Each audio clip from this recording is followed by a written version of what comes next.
আমার গৌরাঙ্গ মহাপ্রভু সঙ্গে নিয়ে এলেন সুধা মাখা হরিনাম, তাই না? হরে কৃষ্ণ মহামন্ত্র। সত্যত্রেতা দাপর যুগেও ছিল মন্ত্র, সত্যত্রেতা দাপর যুগে ছিল নাম, সেগুলোকে বলা হতো শুধু মন্ত্র। আর কলি যুগে মহাপ্রভু যে নামটা নিয়ে এলেন তাকে কি বলে? মহামন্ত্র, তাই না? কলিযুগের নামটাকে বলা হচ্ছে মহামন্ত্র। আর যে মহামন্ত্র জপ করলে কলিজীবের আর পূজার্চনা যজ্ঞের কিছুই দরকার হবে না, কেননা কলির জীব আমরা। এই মহামন্ত্র নামটাকে কেন মহামন্ত্র বলছি জানো না? কেননা সত্যত্রেতা দাপর এই তিন যুগের ভগবান এই হরে কৃষ্ণ নামের মধ্যে উপাসিত হয়ে যায়। কেমন ভাবে? সত্য যুগের ভগবানকে কি বলে মা? নারায়ণ, তাই তো? সত্য যুগের ভগবান হলেন নারায়ণ, যাকে আমরা বলি শ্রী হরি। তাই সেই শ্রী হরি, হরি শব্দের সম্বোধনে ব্যাকরণে হয়েছে হরি। এই যে হরে কৃষ্ণ, এই যে হরে, হরের মধ্য দিয়ে সত্য যুগের নারায়ণ উপাসিত হল। কৃষ্ণ, কৃষ্ণ কোন যুগে? দাপর যুগে। দাপর যুগের সেই ভগবান কৃষ্ণ, কৃষ্ণ শব্দে উপাসিত হচ্ছে। আর হরে রাম, রাম কোন যুগের? ত্রেতা যুগের।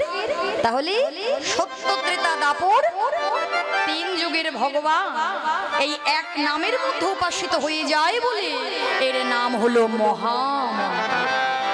এই মহামন্ত্র আমাদের মতো জীবগণ যদি একবার বদন ভরে একবার যদি জপ করতে পারি, তাহলে শেষের দিনে আমাদের মতো জীবের কোনো ভয় থাকবে না, গৌর গোবিন্দের চরণ লাভ করতে পারে। তাই চলুন ভক্তগণ, আমরা সকলেও দুটো বাহু তুলি, যে নাম দিয়ে মহাপ্রভু জগৎকে নামে প্রেমে ভাসিয়ে দিয়ে গেলেন, তাই না? মহাপ্রভু যখন নামটা নিয়ে এসেছিলেন, জাতি ধর্ম বর্ণ নির্বিশেষে, জাতি ধর্ম বর্ণ নির্বিশেষে প্রত্যেককে মহাপ্রভু প্রেমে ভাসিয়ে দিয়ে গেলেন, তাই তো বাবা? নবদ্বীপের যত ভক্ত আছে ভাসিয়ে দিয়ে গেলেন, কিবা হিন্দু, কিবা মুসলমান, কিবা অন্যান্য সম্প্রদায়ের মানুষ, সকলে কিন্তু মহাপ্রভুর নামে চাঁদ কাজে উদ্ধার করেছিলেন মহাপ্রভু। হরিদাস ঠাকুর ছিলেন, তাই তো? সবাই যেন নামে পাগল হয়ে গেল। গৌরাঙ্গ মহাপ্রভুর আজকে কেমন ভাব বাবা না? বিরল মন্দিরে বসে আজ আমার গৌরাঙ্গ মহাপ্রভু গদাধরের গলাটা জড়ায় ধরে সারা নিশি জাগরণ করে পুরো ভাবে বিভাবিত হয়ে জয় রাধে শ্রী রাধে বলে কাজ। তাহলে গৌরাঙ্গ মহাপ্রভু যখন জয় রাধে শ্রী রাধে বলে কাঁদছেন না, গদাধর প্রভু মহাপ্রভুর ভাবধারা লক্ষ্য করে মহাপ্রভুর চরণতলে নিবেদন করে বলছে, হে গৌর সুন্দর, তোমার কি হয়েছে প্রভু? তুমি একটিবার তোমার মনের কথা আমায় খুলে বলো। আজকে তোমার আঁখি যুগল অমন অরুণ হয়েছে, তুমি কেন কাঁদছো? আমি তো কিছু বুঝতে পারছি না প্রভু, তুমি খুলে বলো, তোমার মনের কথা আমায় খুলে বলো। তাহলে দেখুন বাবা, এই যে মহাপ্রভু গৌরাঙ্গ মহাপ্রভু, তিনি কে না? শাস্ত্র বলছে রাধা কৃষ্ণ এক আত্মা দুই দেহ ধরি, অনন্য বিলাসয় রস আস্বাদন করি, রস আস্বাদিতে দোহে হইলা একঠাই, এই দুই মিলি আমার শ্রী চৈতন্য গোসাই। অর্থাৎ গৌরাঙ্গ মহাপ্রভু হলেন রাধা কৃষ্ণের মিলিত তনু। রাধা কৃষ্ণ দুটি দেহ এক হয়ে এই নদিয়ায় নবদ্বীপের মাঝে অবতীর্ণ হয়েছিলেন, তাই তো বাবা? কিন্তু কেন বলুন তো বাবা? ভগবান কিন্তু প্রথমে ছিল এক, ভগবান পরে হয়েছিলেন দুই। অর্থাৎ রাধা আর কৃষ্ণ এই দুটি দেহে ভিন্ন হয়েছিলেন। আবার পুনরায় মহাপ্রভু ভগবান একটি দেহে অবতীর্ণ হলেন নবদ্বীপের মাঝে, তাই তো? তাহলে ভগবান যদি একই থাকবেন, ভগবানের এক থেকে দুই হওয়ার কি দরকার ছিল? রাধা কৃষ্ণ দুটি দেহে ভিন্ন হওয়ার কি দরকার ছিল? না, ভক্তের ভক্তিরস, ভক্তের প্রেম রস আস্বাদন করবেন বলি যে ভক্তের নয়নের জলে পাষাণ গলে জল হয়ে যায়, যে ভক্তের নয়নের জলে ভগবান ধরাধামে অবতীর্ণ হতে ছুটে আসতে বারে বারে বাধ্য হন, সেই ভক্তের ভক্তি রস, সেই ভক্তের প্রেম রস আস্বাদন করবেন বলে ভগবান 1 থেকে 2 হয়েছে। ভগবান ভাবলেন আমি তো প্রেমী, তাহলে আমাকে যদি প্রেম রস আস্বাদন করতে হয় আমার একজন প্রেমিকা চাই, তাই তো বাবা? ভগবান তো একা একা লীলা করতে পারবে না। ভগবানকে যদি প্রেম রস আস্বাদন করতে হয়, লীলা রস আস্বাদন করতে হয়, ভগবানের চাই একজন প্রেমিকা। তাহলে ভগবানের চাই একজন প্রেমিকা, কিন্তু ভগবানের প্রেমিকা তো যে কোনো জন হতে পারবে না। হতে পারবে না, হতে পারবে না। তাই ভগবান কি করলেন, নিজের অঙ্গ থেকে সৃষ্টি করলেন মাধুর্যের প্রতীক রাধা ঠাকুরানীকে। আর আমরা সবাই দেখলাম মা, বৃন্দাবনে ভগবান কৃষ্ণ দাপর যুগে লীলা করে গেলেন, কিন্তু পরকীয়া প্রেম রস আস্বাদন করলেন, তাই তো বাবা? পরকীয়া প্রেম রস। কিন্তু এই যে বৃন্দাবনে যে পরকীয়া প্রেম রস, অর্থাৎ পরের স্ত্রী হলো শ্রীমতী রাধারানী, সেই রাধারানীকে নিয়ে পরকীয়া প্রেম রস আস্বাদন করলেন। কিন্তু কারণটা কি? ভগবান কিন্তু কোনো কারণ ছাড়া তো কোনো কিছু করে না, তাই না? তা ভক্তের মনোবাসনা, ভক্তকে যে কথা দিয়েছিল, কোন ভক্তকে না, সেই সত্য যুগে সুতপামুনি কঠোর তপস্যা করেছিলেন নারায়ণের, তাই না? সুতপামুনি কঠোর তপস্যা করলেন যখন নারায়ণের, নারায়ণ বর দিতে চাইলে সুতপামুনি বললেন, প্রভু আমি স্বর্গ চাই না, আমি মর্ত চাই না, আমি রাজাও হতে চাই না, তবে শুধু আপনার পত্নীকে আমি আমার নিজ পত্নী রূপে পেতে চাই। ভগবান বললেন, না না, এটা কি করে সম্ভব? মুনি, তুমি অন্য কিছু চাও, তুমি স্বর্গের অপ্সরা উর্বশীকে চাও, তুমি মেনকাকে চাও, আমি তোমার পত্নী করে দেব, কিন্তু আমার পত্নীকে আমি কিভাবে তোমায় দেব? কিন্তু সুতপা মুনি বারে বারে একই তপস্যা করতে লাগলেন, একই কিছু চাইতে লাগলেন। ভগবান ভাবলেন, নাম যখন আমার ভক্তবাঞ্ছা কল্পতরু, তাই না? ভগবানের নাম কি? ভক্তবাঞ্ছা কল্পতরু। ভক্তের মনোবাসনা ভগবানকে পূরণ করাতেই হয়।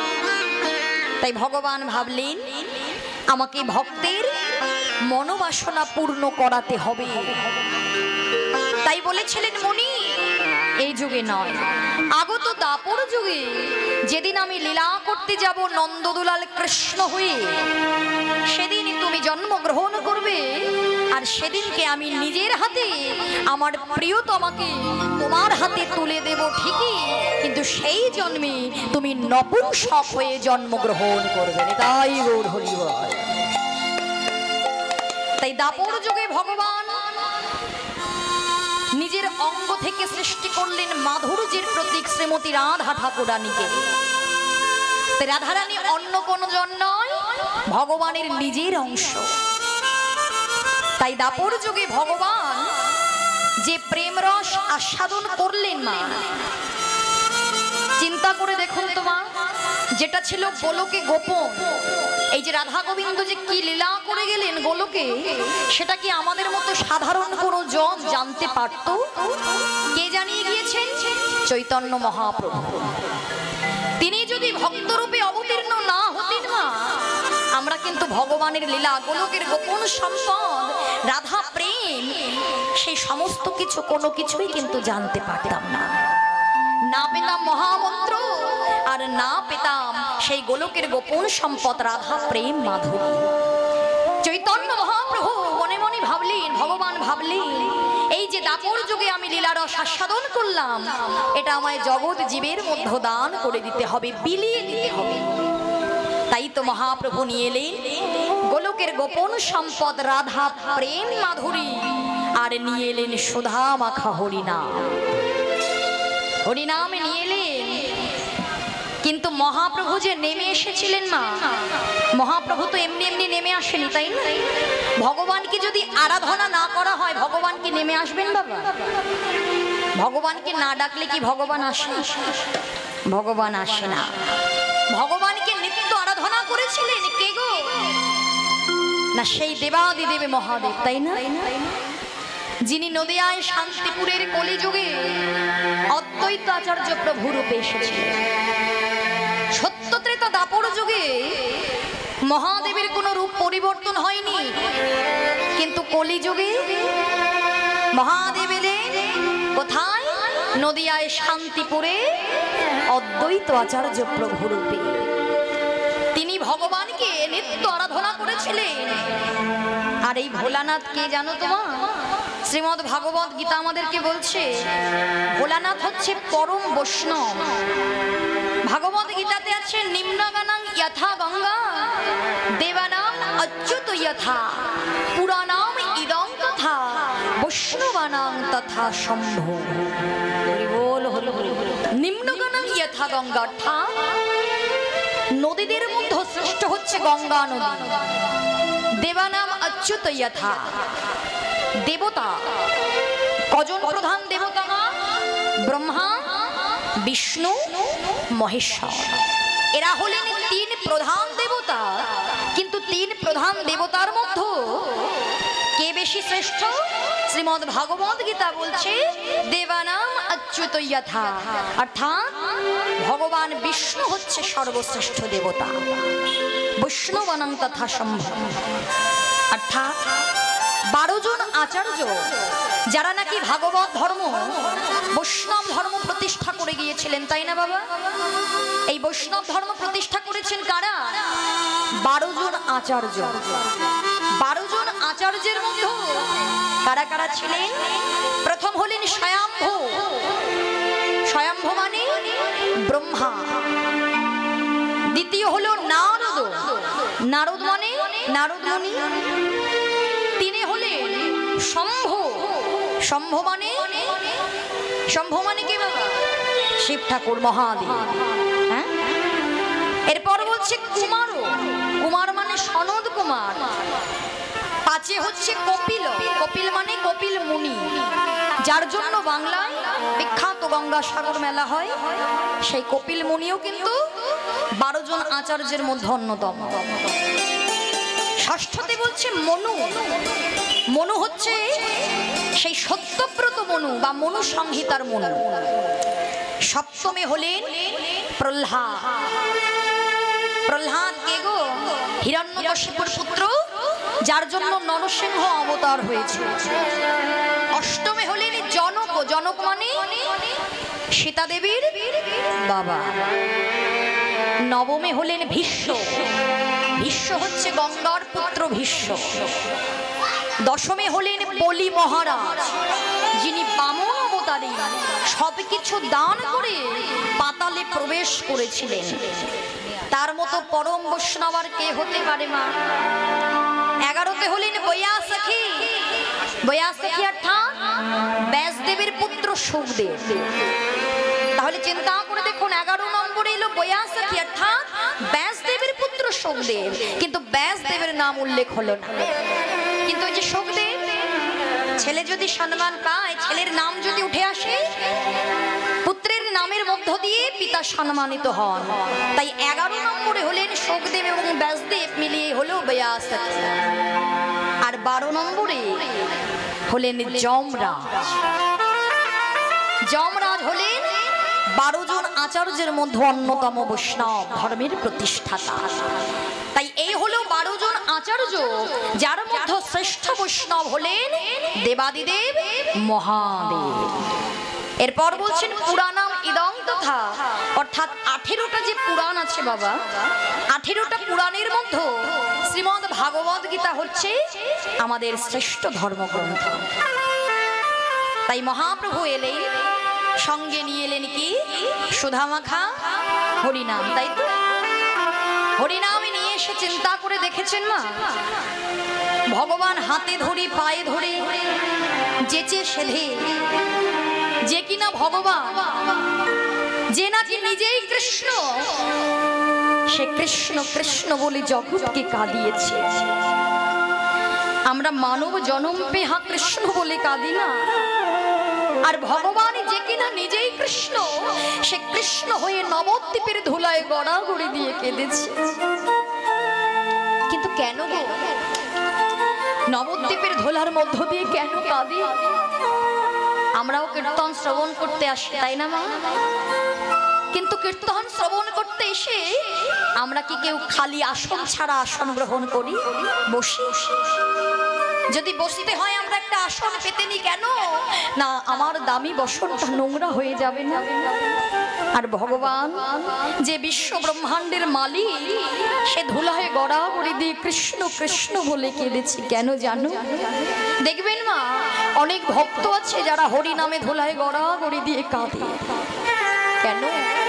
ধুলায় যদি গড়াগড়ি দিয়ে কাঁদা হয়, ভক্তের চরণ ধুলি যদি অঙ্গে পরশ পায়, তাহলে সেই জীবের ত্রিতাপি জ্বালা যন্ত্রণা দূর হয়ে যায়। তাই নবদ্বীপ চন্দ্র গৌরাঙ্গ মহাপ্রভু ভক্তের চরণ ধুলি পাবে বলে ধুলায় গড়াগড়ি দিয়ে কেঁদেছে। শুধু তাই নয়, ভব সমুদ্রের পার হতে দাঁড়াই সুধা মাখা হরিনামে নিয়ে আমাদের মতো প্রত্যেকটি জীবগণকে দুটো বাহু তুলে মহাপ্রভু ডেকেছে, ওরে জি হরি বল হরি বল। আজকে এত কথা কিসের মা?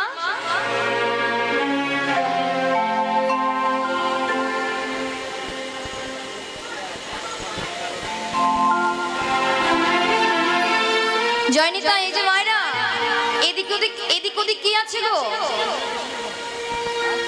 হরিনাম শুনতে এসে মনটা যদি অন্য জায়গায় চলে যায়, এই যে সবাই যে টিভি সিরিয়াল বন্ধ করে হরিনাম শুনতে এসেছেন, কিন্তু হরিনাম শুনতে এসে যদি আন কথা কুকথা বলেন, যদি এদিক ওদিক তাকিয়ে যদি সময়টা নষ্টই করে ফেলেন, তাহলে হরিনামের আসরে আসাটাই বৃথা হয়ে যাবে, তাই না? আসা যাওয়াটা আমাদের সার হয়ে যাবে। এমনি প্রতিনিয়ত প্রত্যেকটা দিন আমরা কিন্তু হেলায় জনম হারায় চলেছি, তাই না বাবা? যদিও বা এসেছি একটু সাধু সঙ্গ ভক্ত সঙ্গের জন্য, যদি হরিনাম কৃষ্ণ নাম শ্রবণ করে যদি না ফিরে যেতে পারে, হবে নাম অপরাধ আর আসা যাওয়াটা সার হয়ে যাবে। যতক্ষণ পারবেন না একটু চুপচাপ করে ধৈর্য ধরে বসতে হবে, এমন। কেননা ভগবান এসেছে, ভগবান আমাদের মতো জীবের কথা চিন্তা করে এসেছে। এমন অত্যাচারী অনাচারী পাপাচারী যে সাধন শূন্য ভজন শূন্য জি, সাধন শূন্য ভজন শূন্য জি, যাতে অনায়াসে ভগবানের সান্নিধ্য লাভ করতে পারি, তাই ভগবান নিয়ে এলেন সুধা মাখা হরিনাম। দুটো বাহু তুলে বলছে, ওরে যে একবার বদন ভরে দুটো হরি কথা বল, একবার বদনে দুটো কৃষ্ণ কথা বল, জনম পে একবার সাধু সঙ্গ কর, একবার ভক্ত সঙ্গ কর। জি, এই যে আমি যে তোদের জন্য সুধা মাখা হরিনাম নিয়ে এলাম, তোরা বদনে হরিনাম করে জি। এই আমার আমার আমার করে আর কতদিন পুরাইবে? এই আমার আমার কতক্ষণ মা? এই যে পুত্র আমার, বাড়ি আমার, সব আমার আমার করে চলেছি, এই আমার আমার কতক্ষণ জানো? শাস্ত্র বলছে পদ্ম পাতায় জল দিলে দেখবেন বাবা জলটা টলমল টলমল করতে থাকে, তাই না? পদ্মপত্রের জল কখনো স্থির থাকে না, টলমল টলমল করে চলেছে। আর পদ্মপাতার জলের মতোই আমাদের জীবনটা অতিশয় চঞ্চল। ওই পদ্মপত্রের জলের মতো কোন দিন হয়তো টলে পড়ে যাবে আমরা জানতেও পারবো না। কিন্তু ভগবানকে ভালোবেসে, নিঃস্বার্থভাবে ভালোবেসে যদি বদন ভরে হরি কথা কৃষ্ণ কথা বলতে পারি, জনমটা ধন্য হবে বাবা। আর এই আমার আমার করতে করতে ভেবে দেখবেন মা, যতদিন আপনি সংসারের জন্য করতে পারবেন ততদিন কিন্তু সংসার আপনার থাকবে। কিন্তু যে সংসারের কথা চিন্তা করে আমরা প্রতিনিয়ত প্রভুকে ভুলে গেছি, সাধন ভজন করার জন্য এই ধরাধামে অবতীর্ণ হয়েছিলাম, কৃষ্ণ ভজিবারে তরে সংসারে আইনো, সংসারে আইনো পিছে মাই বদ্ধ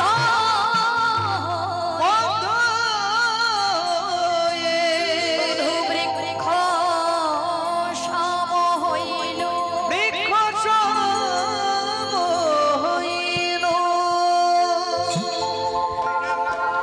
যার সাধন ভজন করার জন্য ছুটে এসেছিলাম, ধরাধামে এসে আমরা তাকেই ভুলে গেছি, তাই না বাবা? মায়ার জীবকে আগলে রেখে যে ভগবানের কাছে এসেছিলাম, বদন ভরে যার নাম গাইতে এসেছিলাম, তাকেই আমরা ভুলে গেছি। কিন্তু মাগো, যেদিন থাকবে না আপনার পথ চলবার শক্তি, যেদিন থাকবে না বদনে হরি বলার শক্তি, যেদিন চলে যেতে হবে সবাইকে ছেড়ে একা একা, যে যতই আপন হোক না কেন সঙ্গীর সাথে কিন্তু কেউ হবে না। কিন্তু যদি কেউ আপন হয়, সে হচ্ছে আমার সেই ভগবান, যে নাকি প্রথম দিন অর্থাৎ মাতৃগর্ভ থেকে, যেদিন আমরা মাতৃগর্ভে 10 মাস 10 দিন ছিলাম, জঠরে যন্ত্রণা সইতে না পেরে, ক্রমাগত প্রেমিকের দংশন সইতে না পেরে ভগবানকে ডেকেছিলাম ঊর্ধ্বপদে নত মস্তকে। সেদিন থেকে ভগবান কিন্তু ছিল আমাদের সঙ্গী, আর আজও আছে। আর যেদিন চলে যাব সেদিনও দেখবেন চারপাশের দরজা বন্ধ হয়ে গেলেও একটি দরজা খোলা থাকবে, যেটা হলো সেই ভগবানের দরজা। কিন্তু তবু বৃথা হেলায় জনম হারাই দিচ্ছি। কখনো বলতে পারলাম না দয়াময়, যাদেরকে আমি প্রতিনিয়ত আমার আমার করে চলেছি তারা কেউ আমার নয়, এই অনিত্য জীবগণ কেউ আমার নয়। তুমি ছাড়া এই জগতে আমার আর কেহ নয়। আমার যা কিছু ছিল আমি সব তোমার চরণে সঁপে দিলাম। এই কথাটা কি কোনোদিনও মনে উদয় হয়েছে বাবা? উদয় হয়নি। আর উদয় যখনই হবে, আমাদের মতো জীবগণ কিন্তু ঘরে থাকতে পারবে না, সংসারে থাকতে পারবে না। অনেক ভক্তের কথা জানবেন বাবা, লালা বাবু জগৎ সেটাছে, তাই না? সর্বস্বামীগণ যারা কিন্তু রাজার ছেলে হয়েও যারা কিন্তু মায়ার সংসারে থাকতে পারেনি, কখন যখন মনে প্রশ্ন উঠেছিল এই জগতে আমার আমার তো করে চলেছি, কিন্তু আমি কার? 6 গোস্বামীর মধ্যে এক গোস্বামী যিনি হচ্ছেন সনাতন গোস্বামী। সনাতন গোস্বামী জমিদার পুত্র, আমাদের মতো সাধারণ কোনো জীব নয়, রাজার ছেলে, সোনার চামচ মুখে নিয়ে যার জন্ম, কোনোদিনও না চাইতে সব কিছু যে নাকি পেয়ে গিয়েছে। যেদিন থেকে মনে প্রশ্ন জন্মালো এই জগতে তো আমি সবই কিছু দেখছি, সবই কিছু আমার, কিন্তু আমি কার? কোথা থেকে এসেছি, কোথায় আমায় ফিরে যেতে হবে? যেদিন থেকে এই প্রশ্ন জাগরিত হলো, সেই সনাতন গোস্বামী পথে যাকেই দেখতে পায় আর সবাইকে জিজ্ঞাসা করে, ওগো তোমরা বলো না গো, এই জগতে সব কিছুই তো আমার হয়ে যায়, তাহলে আমি কার? কিন্তু কেউ প্রশ্নের সঠিক উত্তর দিতে পারে না। কিন্তু ভক্তদের কাছে জানতে পারলেন, সনাতন তোমাকে যদি এই প্রশ্নের উত্তর পেতে হয়, একমাত্র গৌর হরি তোমার এই প্রশ্নের উত্তর দিতে পারে। তাই সনাতন গোস্বামী সেদিন থেকে খুঁজতে লাগলেন মহাপ্রভুকে, জানতে পারলেন মহাপ্রভু তখন কাশী ধামে।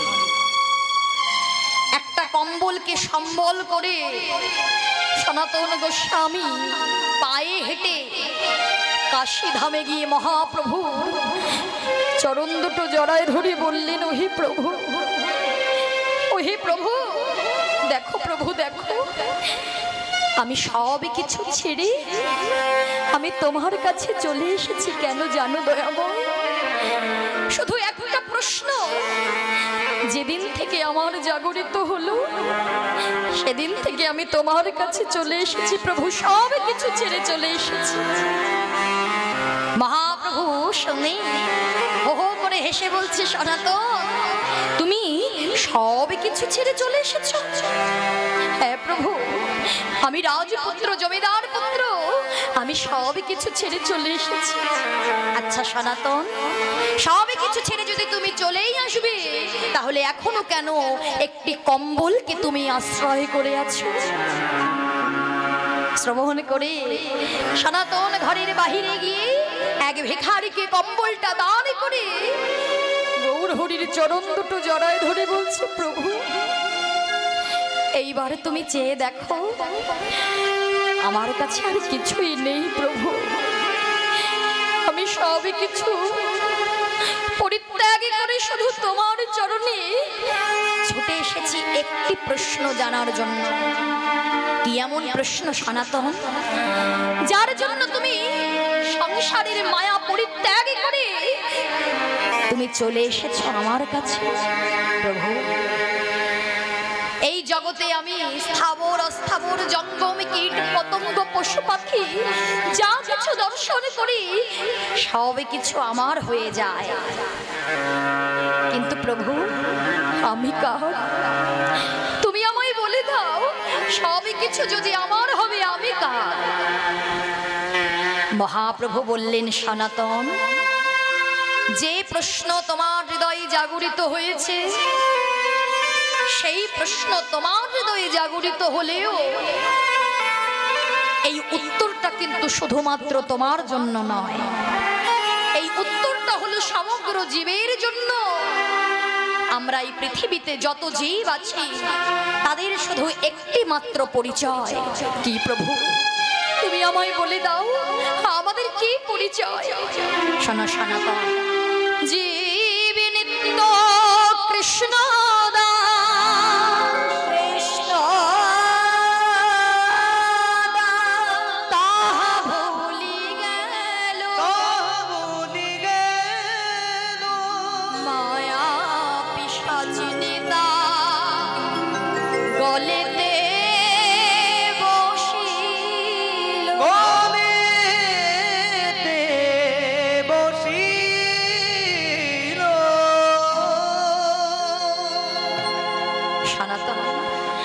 আমরা প্রত্যেকটা জীব হলাম কৃষ্ণ চরণের দাস, কিন্তু প্রভু আমরা সকলে কৃষ্ণ চরণের দাস, কিন্তু কলিজীবের এত দুঃখ জ্বালা যন্ত্রণা এত কষ্ট কিসে? তাই না মা? প্রতিনিয়ত যে আমরা সংসার সমুদ্রে আছি, বলুন তো বাবা, কেউ কি আমরা বলতে পারবো এই মায়ার সংসারে এসে আমরা প্রত্যেকটা জীব সমগ্র দিক থেকে ভালো আছি? হয় কারোর মনের জ্বালা, না হলে কারোর দেহের জ্বালা, ত্রিবিধ জ্বালা, তিন প্রকার জ্বালা, আধি ভৌতিক, আধি দৈবিক, আধি আধ্যাত্মিক জ্বালা। এই তিন প্রকারের জ্বালা যন্ত্রণা নিয়ে আমাদের মতো জীবগণকে প্রত্যেকটা দিন বেঁচে থাকতে হয়। তা প্রভু বলো, জীবের এত দুঃখ জ্বালা যন্ত্রণা এত কষ্ট কিসে? কেন কষ্ট জানো সনাতন? কারণ এই কলির জীব নিজে দাস না হয়ে অপরকে দাস করে নিজে প্রভুত্ব করতে চায়।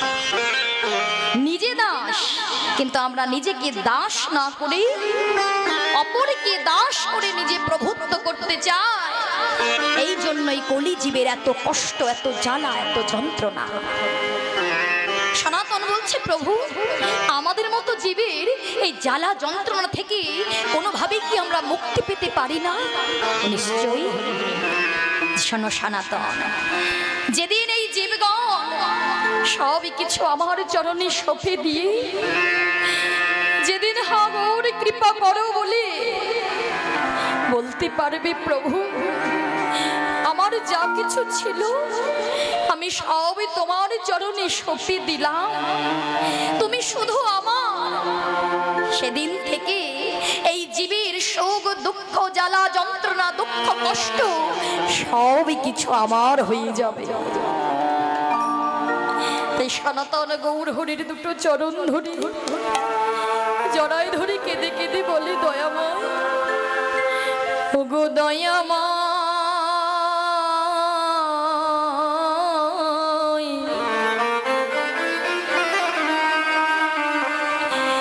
এই জগতে আমার বলতে আর কিছু নাই, কোনো বিষয় বৈভব আমার চাহি না গো, এই জগতে তুমি ছাড়া ওহে দয়াময়, যেদিন আমার নাম যাবে আর প্রাণ যাবে, যেদিন আমার আপন বলতে এই জগতে কেউ থাকবে না, সেদিনে তুমি ছাড়া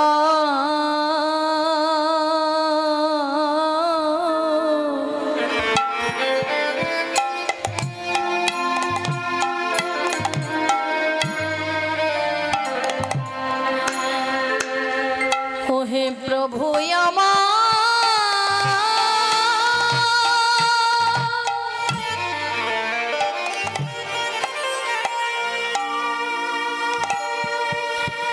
প্রভু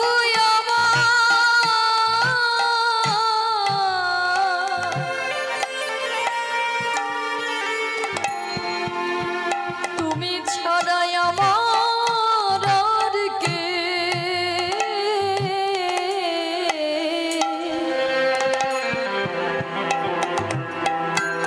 আর কেহ না, ওহে প্রভু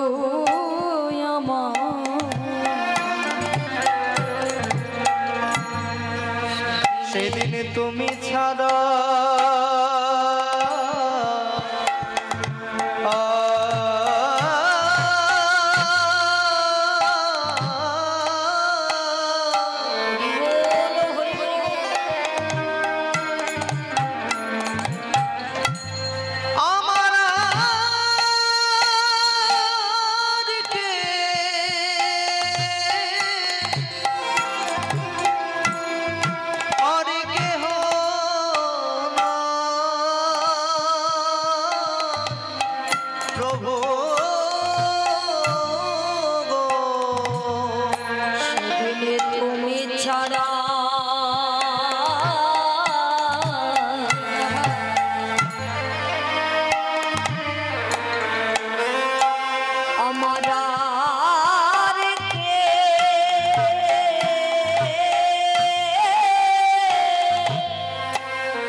যেদিনে না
আর কেহ নাই গো। গৌর কৃপা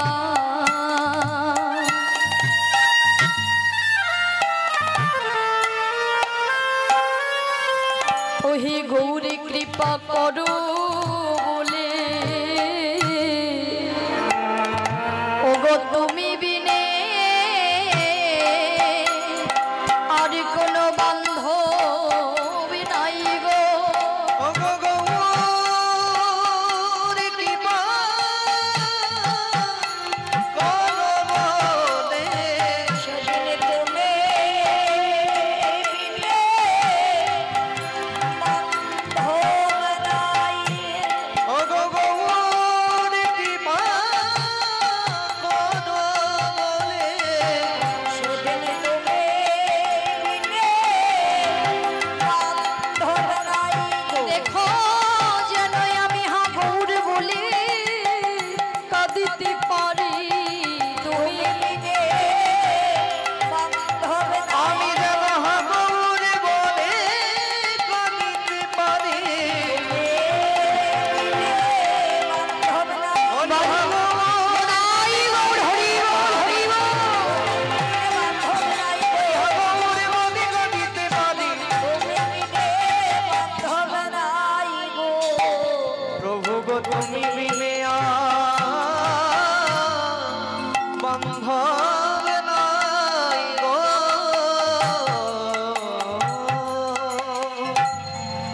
হরি বল, হরি বল।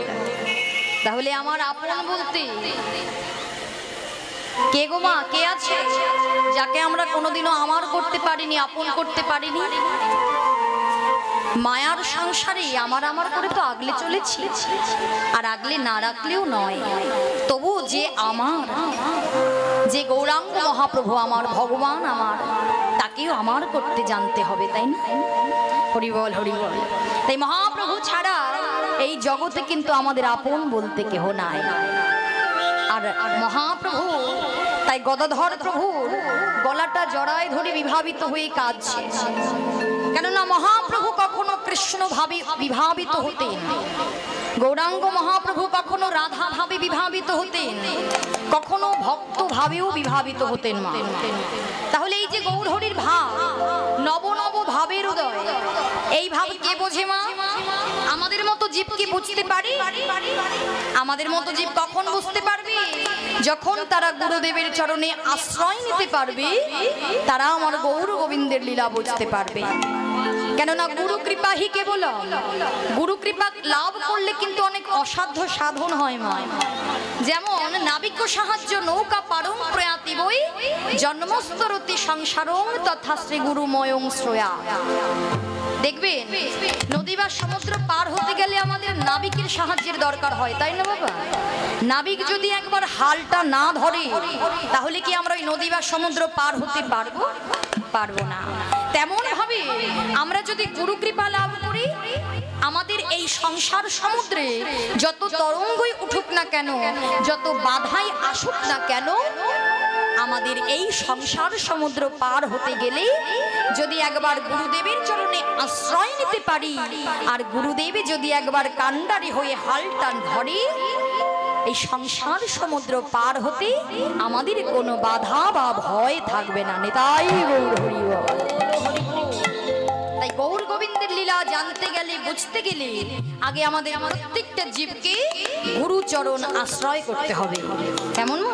গুরুচরণ আশ্রয় না করলে গৌর গোবিন্দের লীলা বোঝা যাবে না। তাই আজকে মহাপ্রভু সুধামাখা হরিনাম নিয়ে এসেছে। মহাপ্রভুর ভাবটা কেমন মা?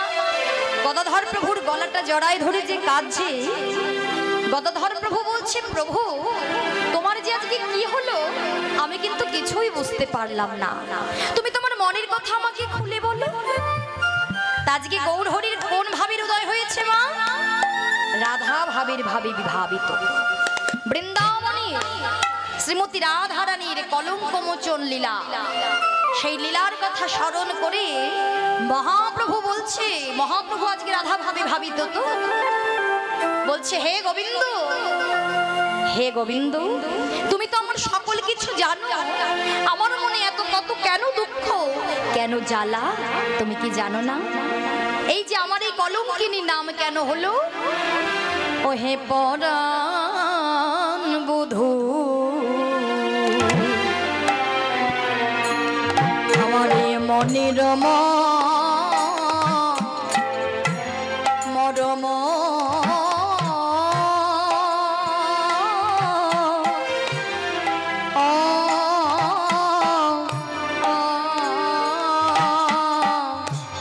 ওহে পরাণ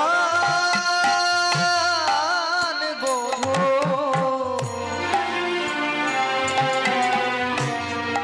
আমার মনে রমা রম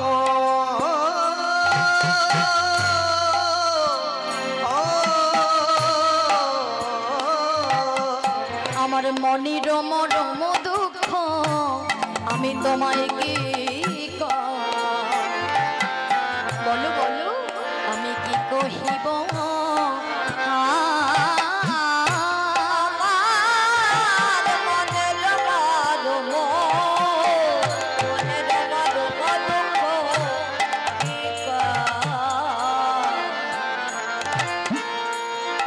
আমি কি কহব আর তোমারে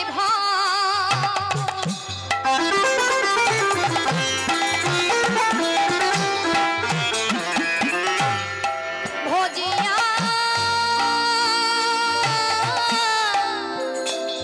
ভজিয়া হইল বলি তোমারে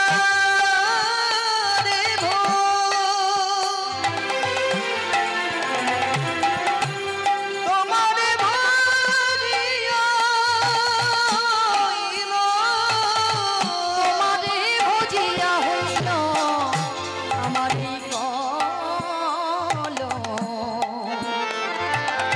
আমারি কলঙ্কিনী না।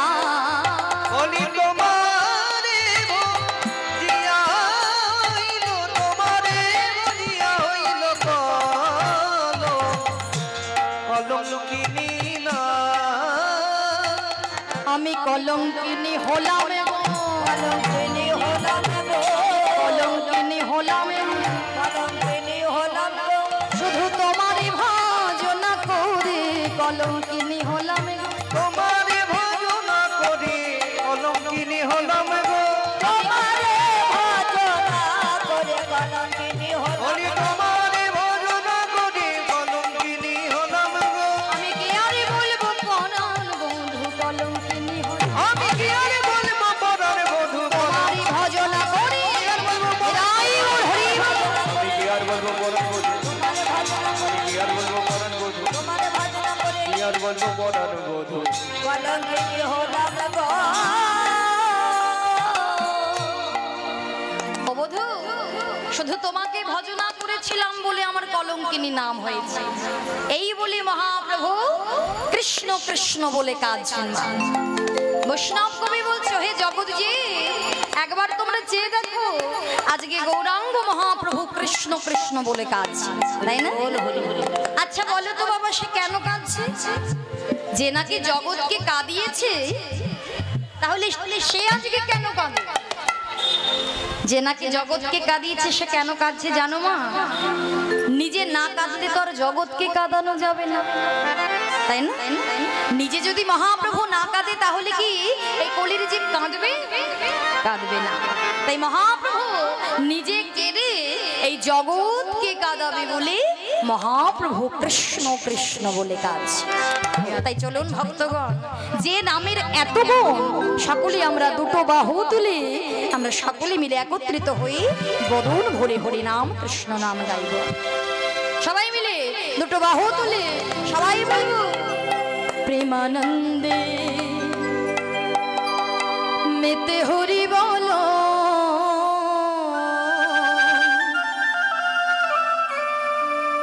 হরি নামের বন্যা জেলো,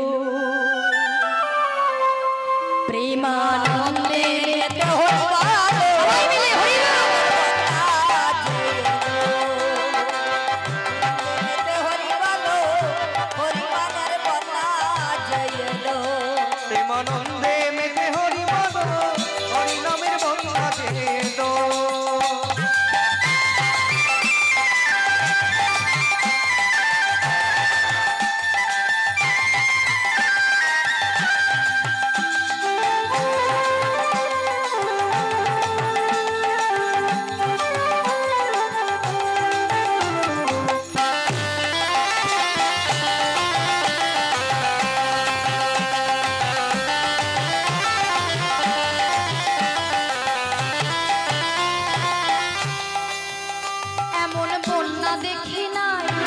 মানুষ শুকনাতে তলা, বন্যা দেখি নাই মানুষ শুকনাতে তলায়, বন্যা দেখি না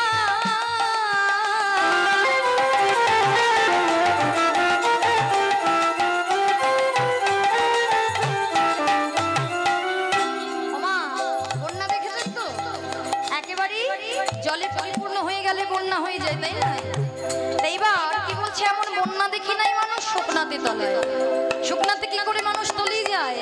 নবদ্বীপে গেলেই দেখতে পাওয়া যাবে কত বিদেশি ভক্ত, দেশের ভক্ত একেবারে হরি নামের প্রেমের বন্যায় সকলে যেন ডুবে যাচ্ছে, তাই না? এমন বন্যা দেখি না মানুষ শুকনাতে তলায়, বন্যা দেখি নাই মানুষ শুকনাতে তলায়, ডুবলো প্রেমের পুরুষ নারী জাতির বিচার নাই। হরি বল, হরি বল।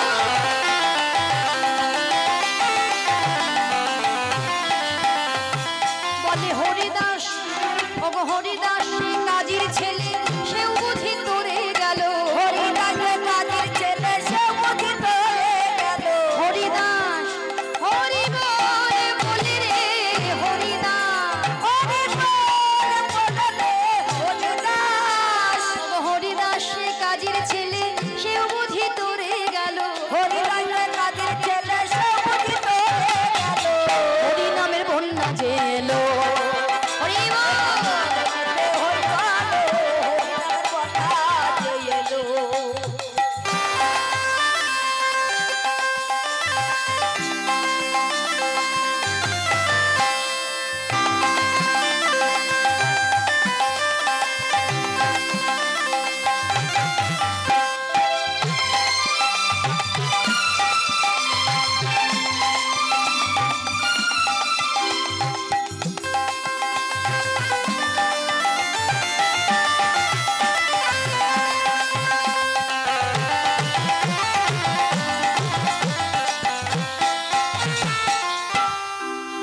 একবার হরি বল বলে তোমরা নামো সেই জলে, হরি বলে বলে তোমরা নাম সেই জলে।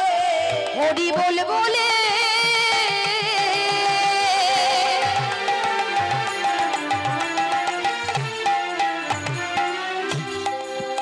একবার হরি বল বলে তোমরা নামো সেই জলে, হরি বলে বলে তোমরা নাম সেই জলে। ডুবলো যে জল পেল রতন সন্তোষ তাই বলে।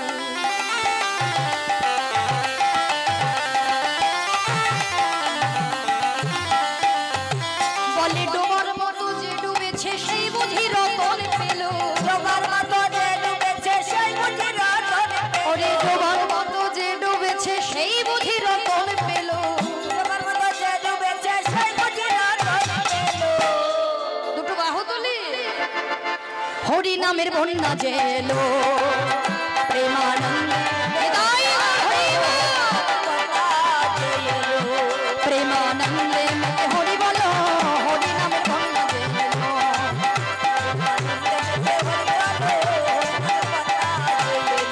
প্রেমানন্দে মিশে হরি বল,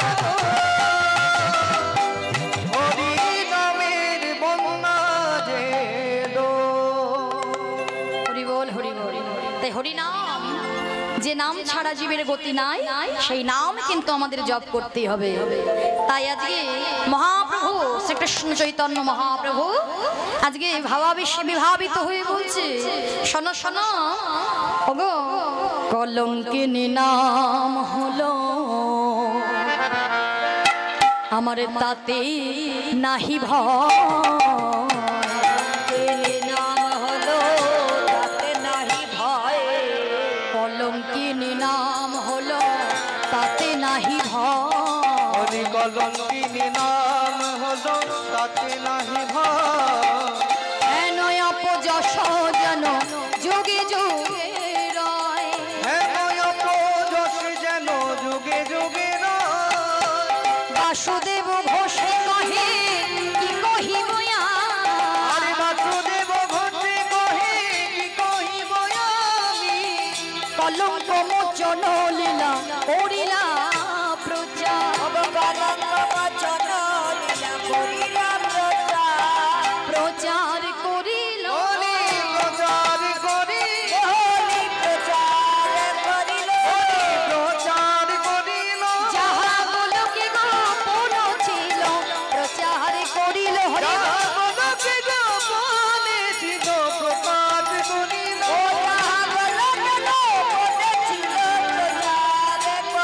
গণকে গোপনে ছিল প্রকাশ করি বলি যাই রে লীলার বলিহারি প্রচার করি বলি যাই রে লীলার বলি সবাই বলুন ভরে একবার বলুন হরি যাই রে লীলার হরি হরি বলি যাই রে লীলার বলি হরি প্রচার করিল আজ করিলাম প্রচার রে আর কলঙ্ক মোচনী লীলা করিলা প্রকাশ রে কলঙ্ক মোচন করিলাম প্রচার রে কলঙ্ক মোচনী লীলা করিলা প্রচার রে কলঙ্ক মোচন করে প্রচার রে আর কলঙ্ক মোচনী লীলা করিলা প্রচার রে যাও যাও তেতে তেতে তেতে তাক যাও তেতে তেতে তেতে তাক যাও তেতে থা তা যাও তেতে থা যাও তেতে কলঙ্ক মোচন করিলা প্রচার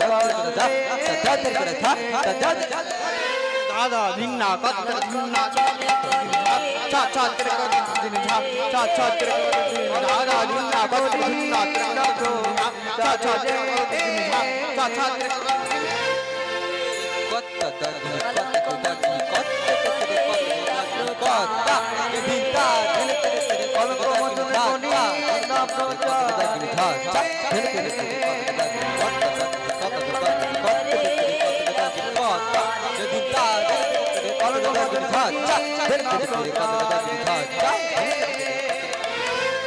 কিনতা কিনতা তা কিনতা কিনতা কলঙ্ক মোচন ঝনা ঝনা ঝনা ঝা ঝা কতক দিন দো কিনতা কিনতা তা কিনতা কিনতা কিনতা কিনতা তেই তেই কলঙ্ক মোচন ঝনা ঝনা ঝনা ঝা ঝা কতক দিন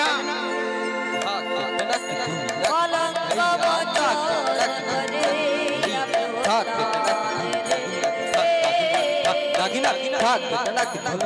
করিলা